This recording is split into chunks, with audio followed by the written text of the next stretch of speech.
Thank you. It's been more than 5 months since a home in Denver exploded, and it looks the same today as it did 5 months ago. 9 News reporter Brianna Fernandez joins us live outside the home along Lincoln Street. Yeah, Brianna, the property owner wasn't cooperating with the city. Has anything changed since then? Yeah, so city officials tell me that they finally were able to get in touch with the property owner, which has delayed the whole process. And if you can see right behind me, not much has changed, like you guys mentioned. We're still seeing debris, some personal belongings since that home explosion happened on August 10th. We're almost hitting that 6-month period. The only thing you'll notice if you drive down Lincoln Street is a new fence that was posted here. And that's because city leaders say that the property owner hired a demolition contractor. So that contractor submitted a demo permit application almost 2 weeks ago. Now it's in the hands of the city. A few other agencies like Dottie, Denver Water, and the state, each of them have their own requirements. So for example, making sure that utilities and services have been shut off before they can do anything. Sometimes things go very smoothly and it could just be a couple weeks. But the state has already said that there's potentially asbestos laden material. So for air pollution control and that, it might take some more time to get the state approval.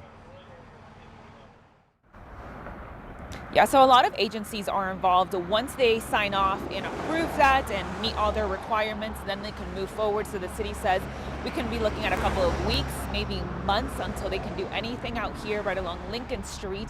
And I also reached out to the fire department to see where they are in their investigation, because we still haven't heard what the cause was officially from the fire department. And they said that their investigation is still not over. Jordan, Corey? And Brianna, the fact that that investigation is ongoing, could that have anything to do with the reason they haven't demoed this house just yet? Yeah, I mean, there's been a lot of inspections going on between the fire department and the city. We know the fire department, they said that they're working with the city officials. I'm actually going to read you part of an email that I received from the fire department. They said, as you can imagine, an incident of this nature is pretty complex, and that's because of all the rubble, the debris we're still seeing out here. It's still unsafe to fully go inside this property until city officials can meet all the requirements and then get approval from all the agencies that are involved. Meanwhile, it's such an eyesore for everyone who passes it, all the neighbors that have to live next to it. It's taken a long time. Brianna, thanks for the update. Right now, Colorado Springs and El Paso County are making their positions on migrants clear. They are not welcome in their communities. Allow me to state unequivocally that El Paso County will not be designated as a sanctuary county. County officials even held a news conference encouraging nonprofits to not offer up help to migrants. This comes after county officials say a bus of dozens of migrants came to Colorado Springs on Sunday. County commissioners say they don't have the money to handle an influx of migrants. They also didn't hesitate to call out federal and state leaders to blame them for the growing problem. You would think that the mayor of Denver and that the governor of Colorado would be saying to the president, please shut down the border, but they're not. They're only asking for funds to continue spending money.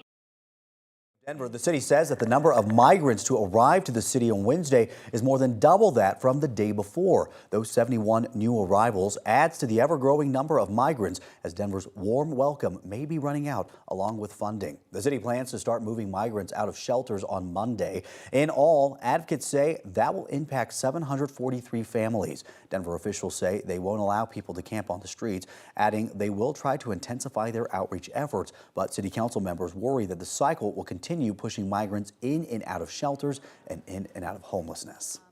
My biggest fear is that this month, as we discharge hundreds of people from city hotel shelters, that people will not have available housing, will not have another shelter that has space for them, and that they will end up in a situation of unsheltered homelessness in tents on the street.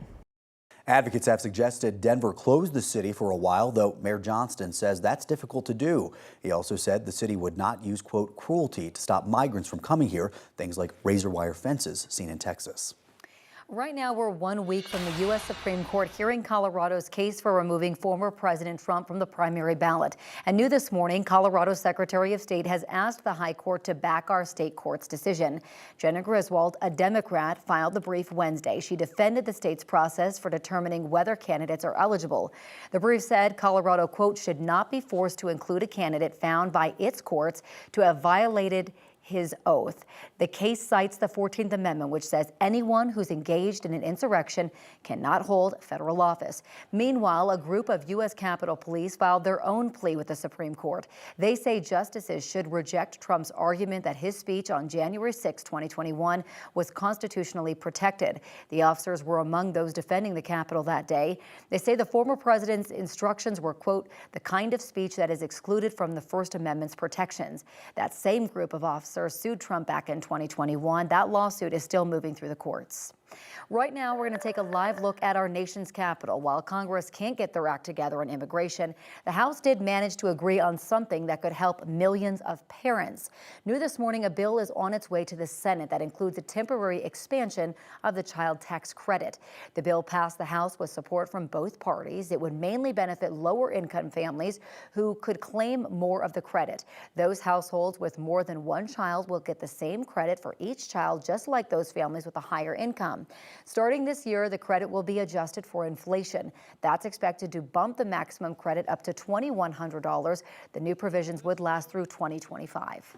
Cutting-edge technology to combat climate change is coming to Colorado's largest school district. And while some schools in Denver have waited years just for air conditioning, a new school under construction won't just have AC, it'll be fully sustainable. Denver Public Schools' newest facility is under construction on the city's northeast side. In just a few months, it will become the Responsive Arts and STEAM Academy Far Northeast, or RASA.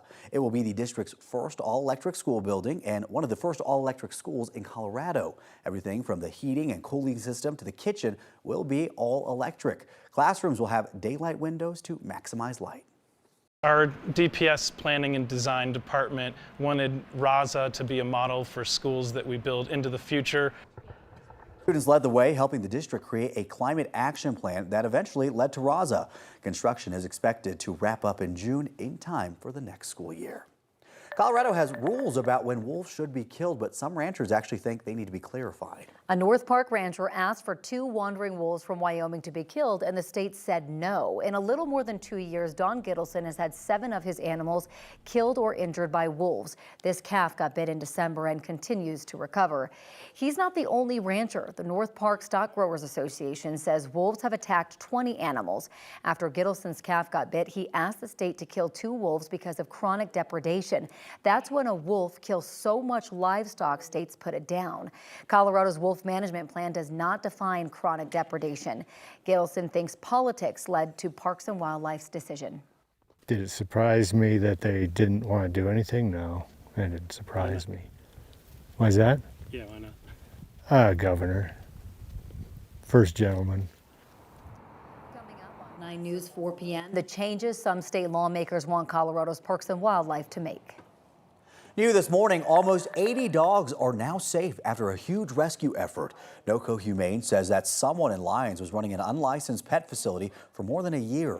That person was served an eviction notice in December. In total, NOCO Humane rescued 78 dogs, most of them husky mixes. They will go to shelters on the Front Range to get medical evaluations, any care they may need, and eventually get adopted into their forever homes.